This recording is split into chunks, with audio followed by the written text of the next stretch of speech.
하나님의 말씀 사무엘상 17장 1절에서 11절까지 말씀 우리 함께 합독하도록 하겠습니다. 사무엘상 17장 1절에서 11절 우리 다 같이 함께 한 목소리로 합독하도록 하겠습니다. 시작. 블레셋 사람들이 그들의 군대를 모으고 싸우고자 하여 유다에 속한 소구에 모여 소구와 아세가 사이에 에베스담에 진침해 사울과 이스라엘 사람들이 모여서 엘라 골짜기에 진치고 블레셋 사람들을 대신하여 전열을 벌였으니 블레셋 사람들은 이쪽 산에 섰고 이스라엘은 저쪽 산에 섰고 그 사이에는 골짜기가 있었더라. 블레셋 사람들의 진영에서 싸움을 도두는 자가 왔는데 그의 이름은 골리앗이요 가드 사람이라.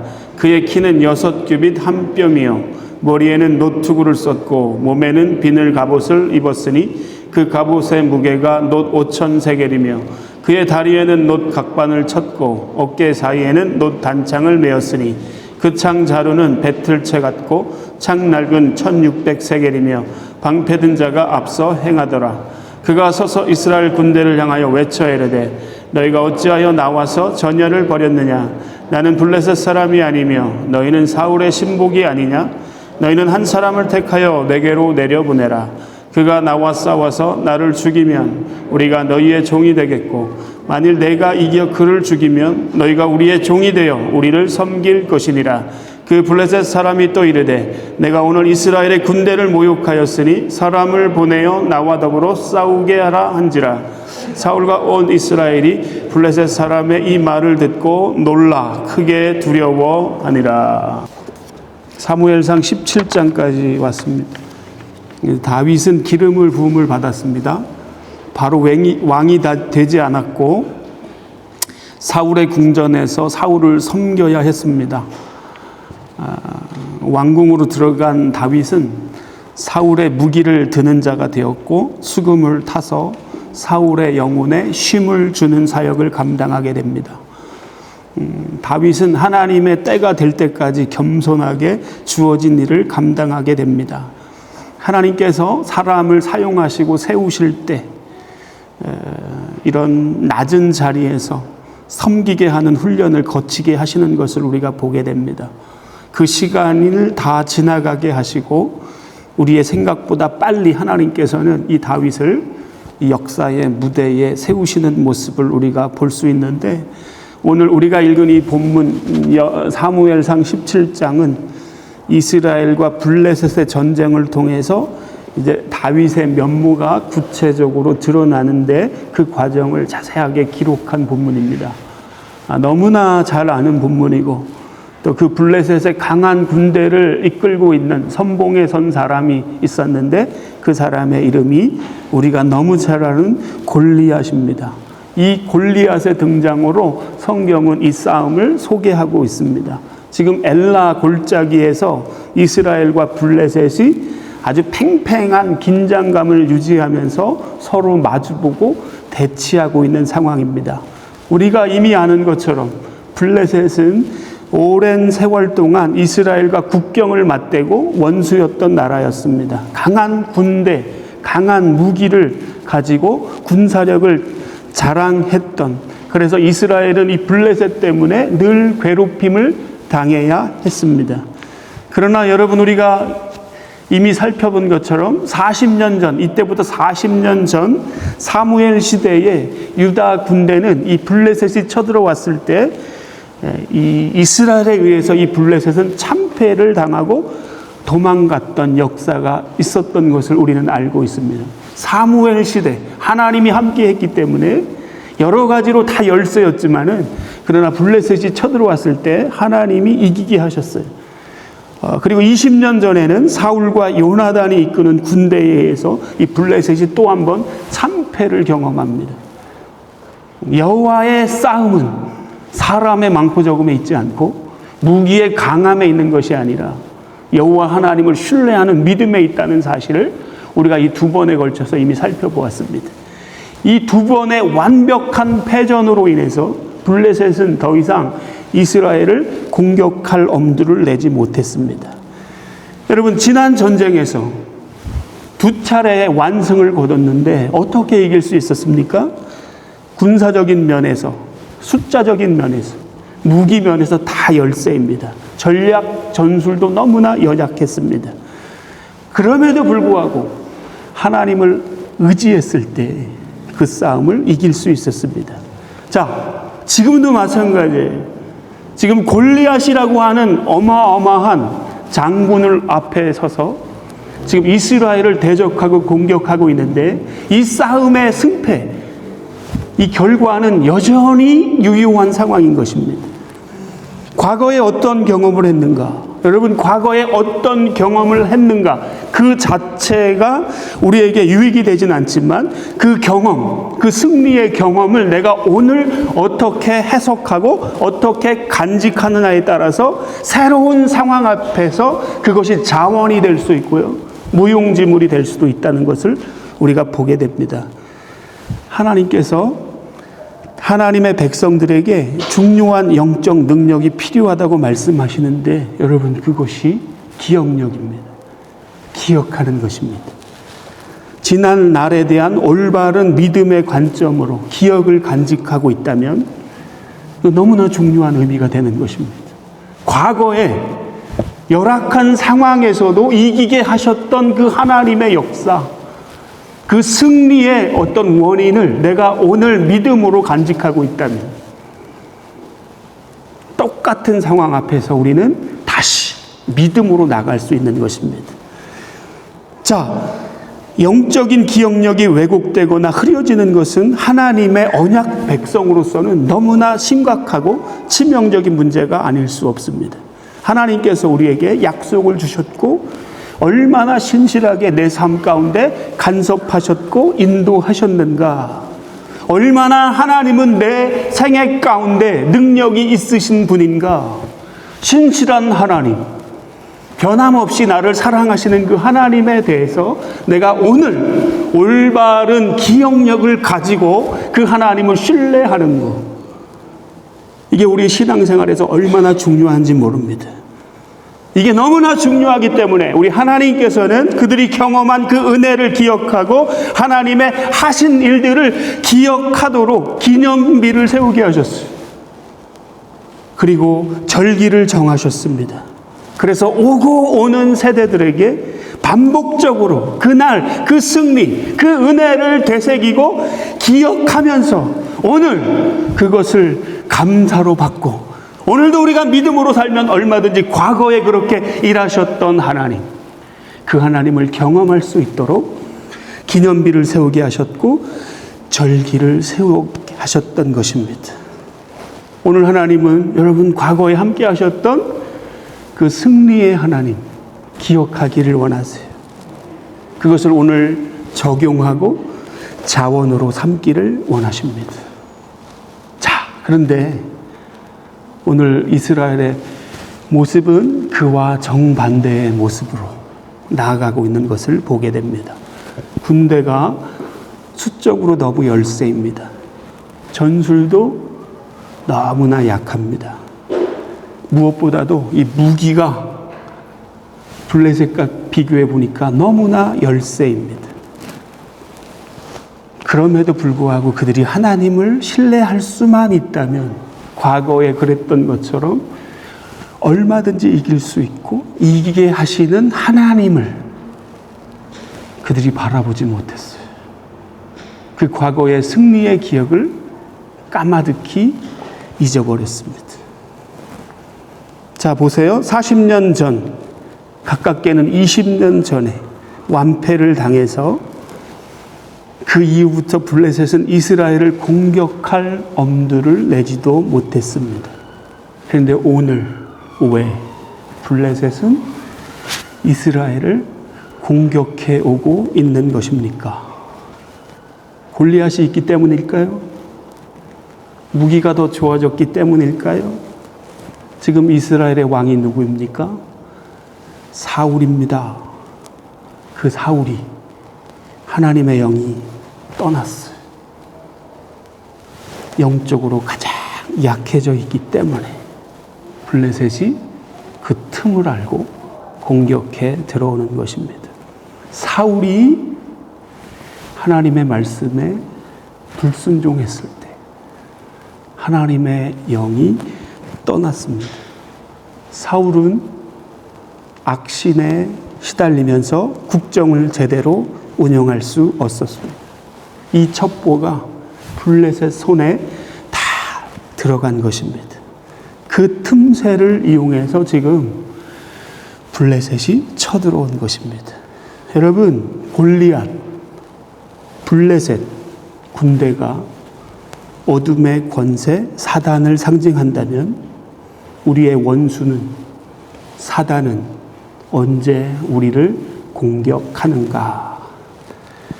우리가 가장 약해져 있을 때, 우리의 믿음이 허점을 보일 때, 어김없이 그 빈틈을 틈타고 그 틈을 이용해서 공격해 들어오는 것입니다. 베드로전서 5장 8절입니다. 근신하라, 깨어라. 너희 대적 마귀는 우는 사자같이 두루다니며 삼킬 자를 찾나니. 누구를 찾는다고 말하고 있습니까?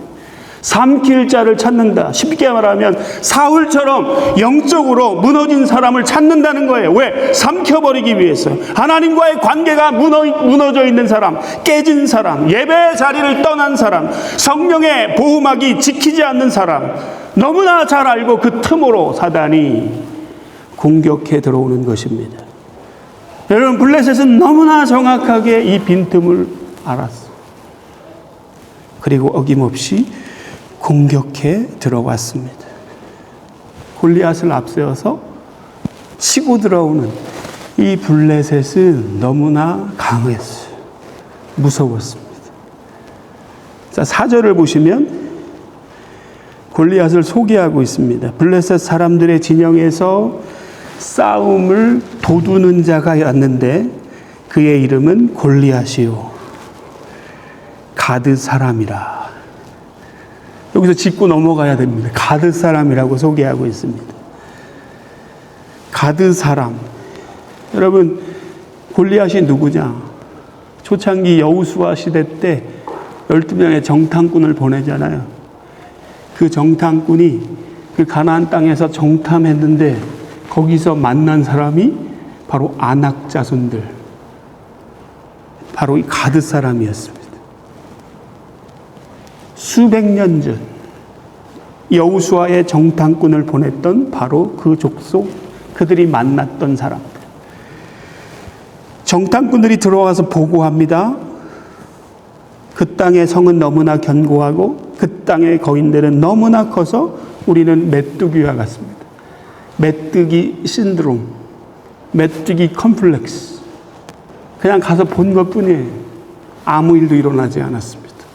스스로 하나님의 백성인 자기들에게 저들은 거인이고 우리는 메뚜기 같은 존재입니다. 이렇게 보고를 했을 때 수많은 이스라엘 백성들은 그 보고 앞에서 통곡을 하면서 주저앉아서 울었어요. 하나님의 백성이, 그것도 하나님이 약속으로 주신 그 땅을 바라보고 축복으로 주시겠다고 하시는 그 땅을 보고 와서 그 거인을 보고 이 가드 사람을 보고 우리는 들어갈 수 없습니다. 그 땅의 성은 너무나 견고합니다. 거기에 사는 사람은 거인이 살고 있습니다. 우리는 들어가면 죽을 것입니다. 그러니 우리를 애굽으로 다시 돌려보내 주십시오. 하나님을 원망하고 모세를 원망하고.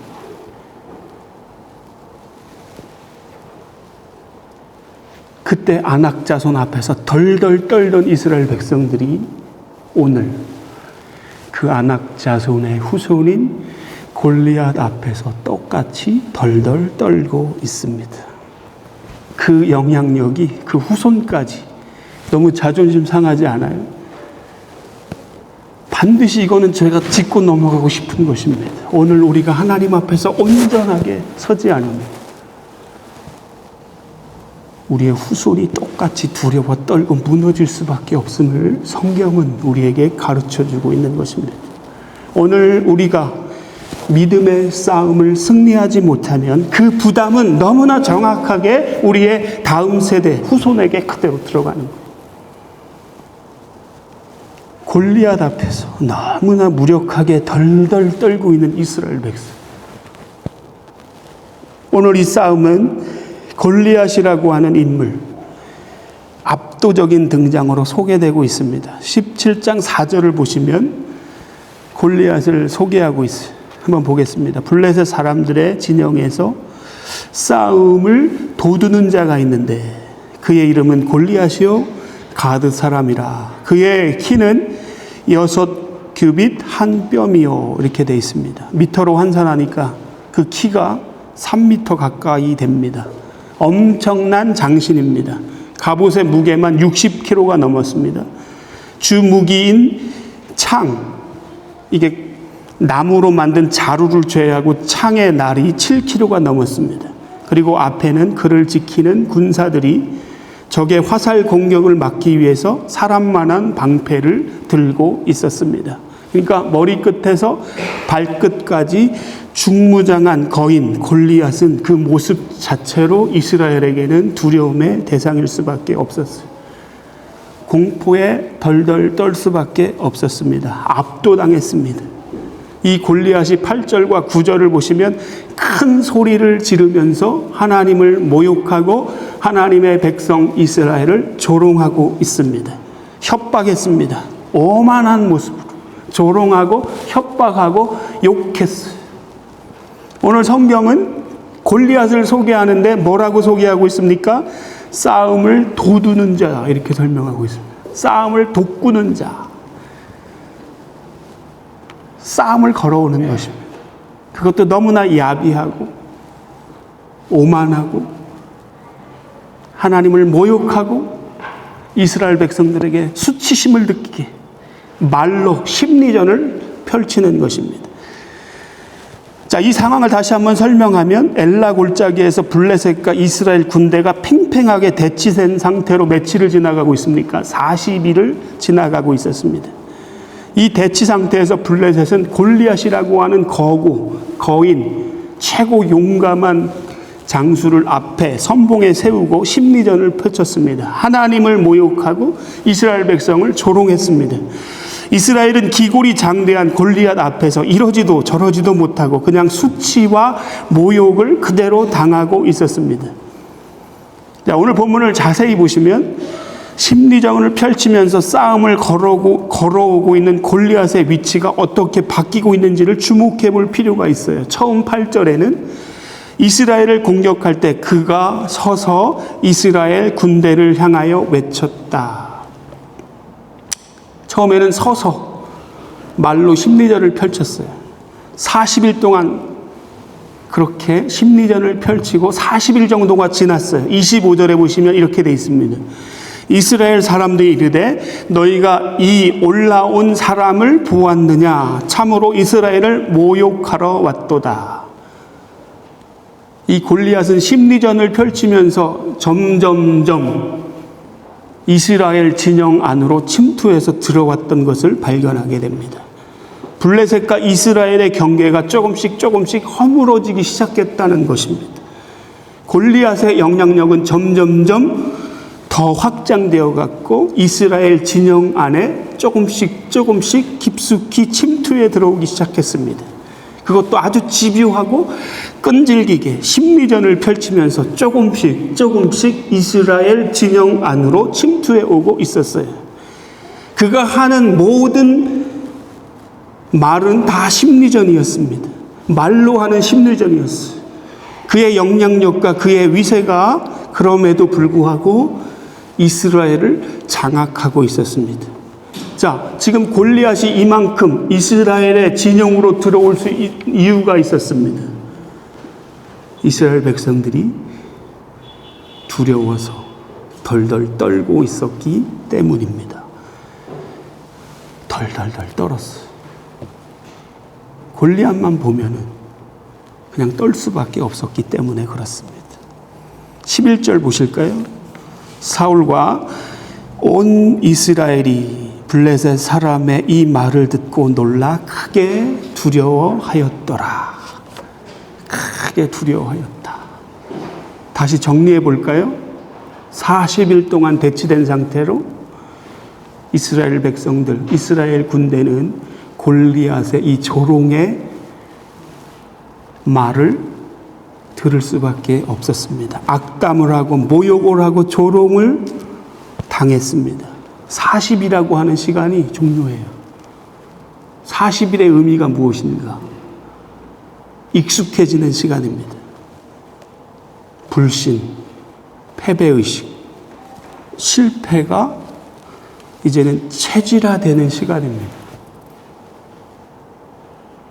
우리말로 쉽게 말하면 가스라이팅이 되고 있는 40일 동안 이스라엘은 아무 말도 하지 못하고 두려워 떨면서 수치와 조롱과 모욕을 당하면서 자신이 실제적으로 그렇다고 느끼면서 그것을 확신하기 시작했던 것입니다.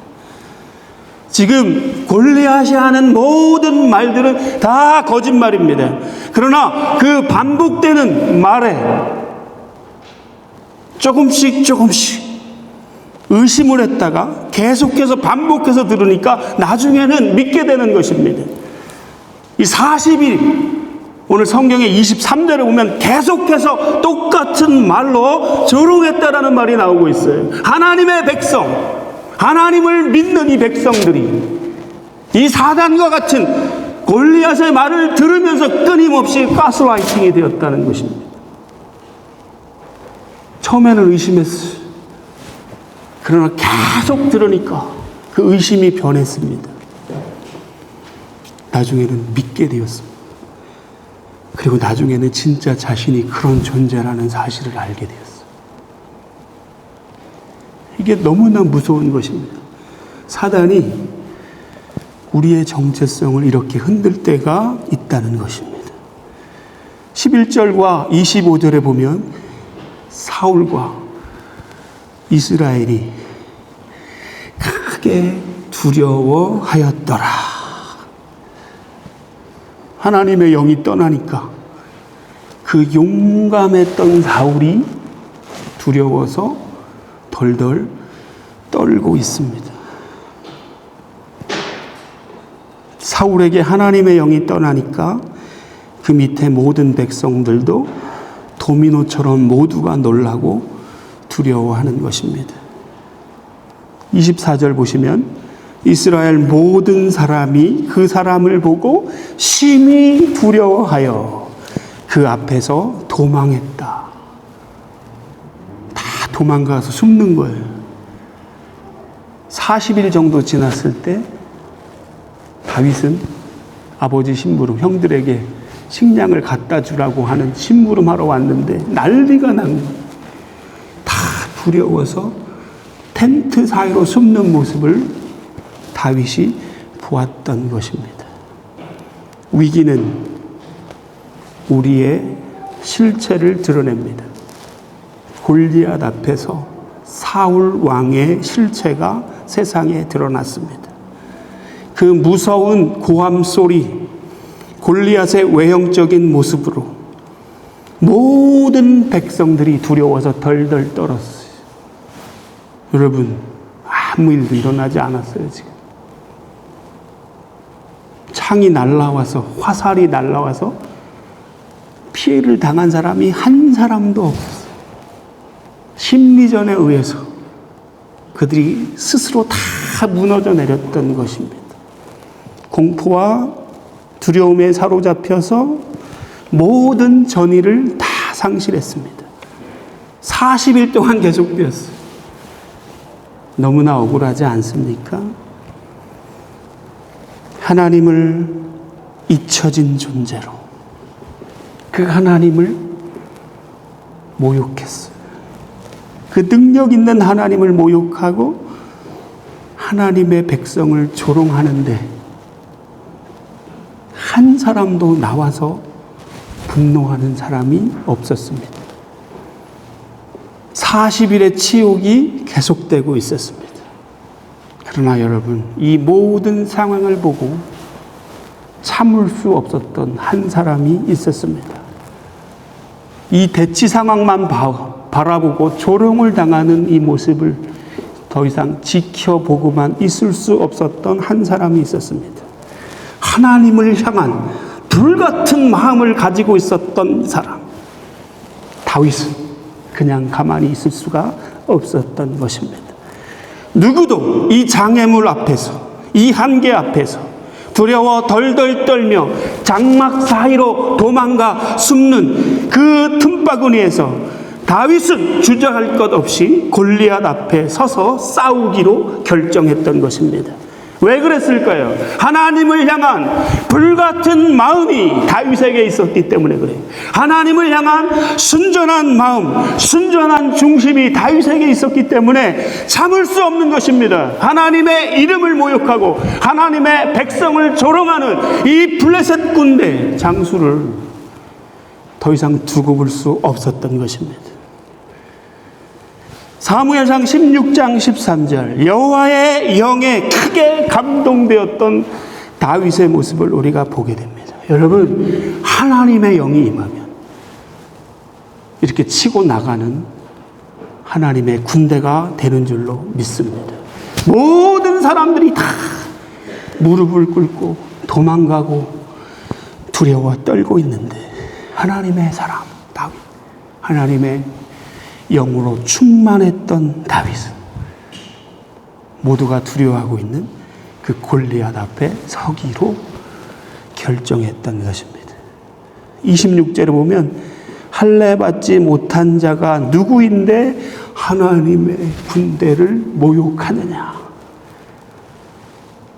이 분노가 치밀어 올라서 더 이상 견딜 수 없었던 것입니다. 여러분, 이 소년 다윗은 20세 이하의 소년이에요. 다음 주에 살피겠지만 형들이 지금 군대에 있어요. 20세 이상 된 자만 싸움에 나갈 수 있기 때문에 소년 다윗은 아버지 심부름차 그냥 여기에 잠깐 온 것입니다. 나이가 되지 않아서 이 싸움에 참여할 수도 없는 존재. 그러나 이 다윗이 이 모든 상황을 지켜보고 있다가 골리앗 앞에 서게 되는 것을 우리가 보게 됩니다. 사랑하는 성도 여러분, 이 무시무시한 골리앗의 갑옷과 무기는, 그리고 심리전은 막강한 돈과 권력과 세상적인 힘으로 무장해서 교회와 성도를 압박하고 공격하는 마귀의 권세를 상징하는 것입니다. 사단은 골리앗처럼 너무나 강합니다. 빈틈이 없습니다. 그 약한 빈틈, 우리의 그 약한 빈틈을 알고 기가 막히게 공격합니다. 우리는 하나님의 전신갑주와 성령의 검, 말씀이 아니고서는 결코 인간의 힘으로는 골리앗을 꺾을 수 없는 것입니다. 골리앗은 세상의 권세입니다. 엄청난 돈의 힘일 수도 있습니다. 성적인 유혹일 수도 있습니다. 매스컴의 파워일 수도 있습니다. 너무나 힘든 직장 상사일 수도 있습니다. 여러분, 골리앗이 누구이든지 인간적인 방법으로는 이길 수 없습니다. 세상의 힘으로는 그 골리앗을 이길 수 없어요. 지금 이스라엘이 골리앗이 나타났다고 해서 더 큰 골리앗을 찾아야 한다는 것입니까? 골리앗은 누가 때려잡습니까? 다윗이 때려잡는 거예요. 세상의 힘으로 감당할 수 없어요. 하나님의 사람, 하나님의 방법으로 이길 수 있는 줄로 믿습니다.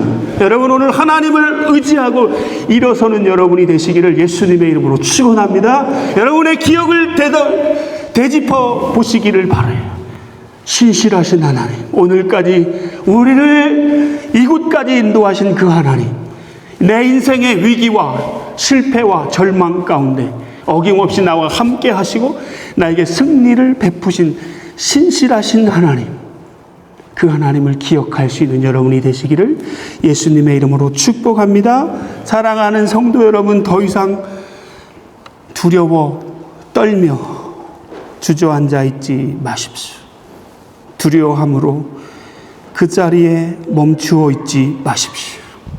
결론이, 다윗이 어떻게 그 두려운 골리앗 앞에 설 수 있었는가?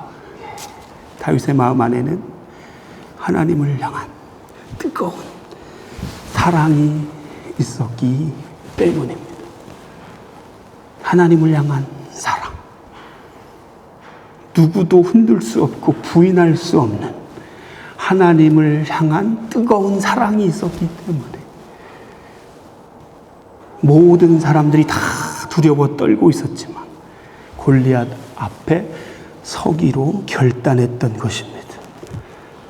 요한일서 4장 18절, 사랑 안에 두려움이 없고 온전한 사랑이 두려움을 내어 쫓나니. 하나님을 사랑할 때, 하나님을 정말 우리의 마음으로 사랑할 때 세상 가운데 있는 두려움은 떠나가게 될 줄로 믿습니다. 사랑이 이기는 거예요. 실패하지 않는 하나님의 사랑. 여러분, 하나님을 사랑하십니까? 나를 향한 그 하나님의 사랑을 알고 계십니까? Unfailing love, 우리가 끊임없이 반복해서 배우고 있어요. 변하지 않는, 실패하지 않는 그 신실하신 하나님의 사랑, 그 사랑을 입은 자로서 우리가 하나님을 사랑할 때 세상의 모든 환난과 핍박과 두려움을 넉넉히 이기게 될 줄로 믿습니다. 하나님을 향한 사랑, 그 중심에 하나님을 향한 뜨거운 사랑이 있었을 때 그 사랑이 모든 두려움을 다 내어 쫓는 능력이 되었다. 오늘 여러분, 골리앗같이 너무나 거센 세속적 물결 속에서 우리도 두려울 수밖에 없고 떨 수밖에 없지만 다시 우리를 향한 하나님의 사랑으로 충만해져서 그 모든 세속의 가치를 넉넉히 이기며 나아갈 수 있는 모든 성도님들이 다 되시기를 예수님의 이름으로 축복합니다. 두려워 덜덜 떨고 계신 분들 계십니까? 두려워서 주저앉아 있는 분이 계십니까? 끊임없이 사단의 심리전을 통해서 낙심하고 주저앉아 있는 분 계십니까? 아니에요. 우리는 하나님의 자녀인 줄로 믿습니다. 이 정체성을 새롭게 하시기를 바랍니다. 하나님은 여전히 인자하신 그 사랑, 실패하지 않는 사랑으로 우리를 바라보고 계신 줄로 믿습니다. 오늘 내가 그 하나님을 다시 한번 신뢰하고 인정하며 그 사랑을 고백할 때 하나님 오늘 나에게 가장 잘 깨달을 수 있는 방법을 통해서 오늘 우리에게 새 은혜 주실 줄로 믿습니다. 이 은혜로 한 주간 모든 두려움을 이길 수 있는 모든 성도님들이 다 되시기를 예수님의 이름으로 축복합니다.